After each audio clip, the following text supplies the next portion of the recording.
මුලාවක් ඇති කරගන්නේ නැහැ. උන්වහන්සේ ඇස අවබෝධ කළා. උන්වහන්සේ කන අවබෝධ කළා. කනින් ශබ්දයක් ඇහුවට පස්සේ උන්වහන්සේට රාගයක් ඇති වෙන්නේ නැහැ. ද්වේෂයක්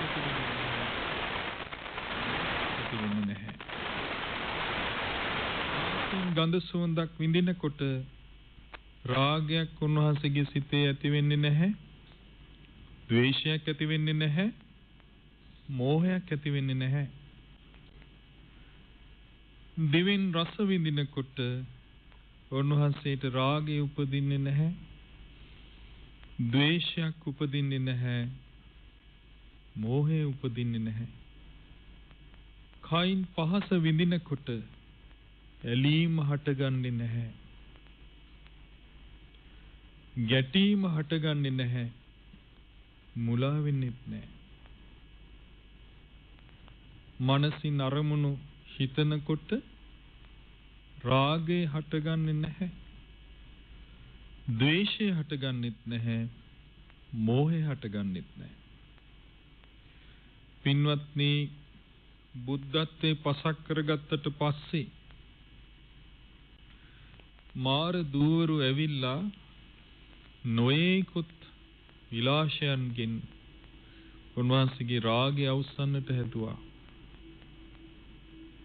සාමාන්‍ය මිනිස්සෙකුට ඒ ස්වභාවයන් දැක්වුවා නම් මාර දූවරු රාගය කොච්චරද කියන්නේ දරා ගන්නට බැරුව ලේවමන ගිහිල්ලා මරණයටපත් වෙනවා කියනවා. එච්චර අධික රාගික වූ නිමිති බුදුරජාණන් වහන්සේට නිමිත්තක් වුණේ නැහැ. පින්වත්නි, බුදුරජාණන් වහන්සේ රාගය දුරු කළා. බුදුරජාණන් වහන්සේට කොච්චරනම් පුද්ගලයෝ දොස් කියවද, කොච්චර සතුරු කරදර සකස් කළාද, කොච්චර සතුරුකම් කළාද දේවදත්ත ආදී අය. ඒ කිසිවකට උන්වහන්සේ අකමැත්තක් පළ කළේ නැහැ.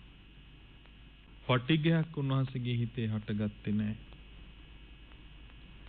උන්වහන්සේ බුද්ධත්වයේ ලැබපු වෙලාවේ යම් කිසි චිත්ත ස්වභාවයක් උන්වහන්සේ පැවැත්වුවාද, ඒ විරාගී, ඒ අදෝෂ වූ ඒ ස්වභාවයෙන්මයි අනිත් වෙලාවටත් අනිත් දේවල් වලටත් මුහුණ දුන්නේ. උන්වහන්සේට ද්වේෂය නැහැ. ඒ වගේම මෝහය සම්පූර්ණයෙන්ම සිඳලා බිඳලා දැම්මා උතුම් වජිරාසනය මත වැඩ ඉඳි. උන්වහන්සේ මේ ආයතන හය ඔස්සේ සකස් වෙන රූප, වේදනා, සංඥා, සංස්කාර, විඥාන යන පංච උපාදානස්කන්ධයන් පිරිසිඳ අවබෝධ කළා. පංච උපාදානස්කන්ධයක් සකස් නොකරන ජීවිතයක් බවට උන්වහන්සේ පත් වුණා. ධාතු හයක් සකස් වෙන ජීවිතයක් තුළ ඒ ධාතු හයම උන්වහන්සේ වියලා දැමුවා. ඒ ධාතු හය යම් තැනක සකස් වෙනවා නම් එතන ගිනි ගැනීමක්, ඒ ගින්න උන්වහන්සේගේ ජීවිතය තුළ නැහැ. ඊළඟට හේතුඵල ක්‍රියාවලිය, අවිද්‍යාව ප්‍රත්‍යයෙන් සංස්කාර වේ ආදී විදිහට ජාතිය ප්‍රත්‍යයෙන් ජරා මරණ දක්වා කතා කරන මේ හේතුඵල ක්‍රියාවලිය යම් තැනක සකස් වෙනවද, එතන රාග, ద్వේෂ, මෝහ ආදී ගිනි ඇවිලෙනවා. ඒ සියලු ගිනි උන්වහන්සේ උතුම් වජිරාසනය මත වැඩ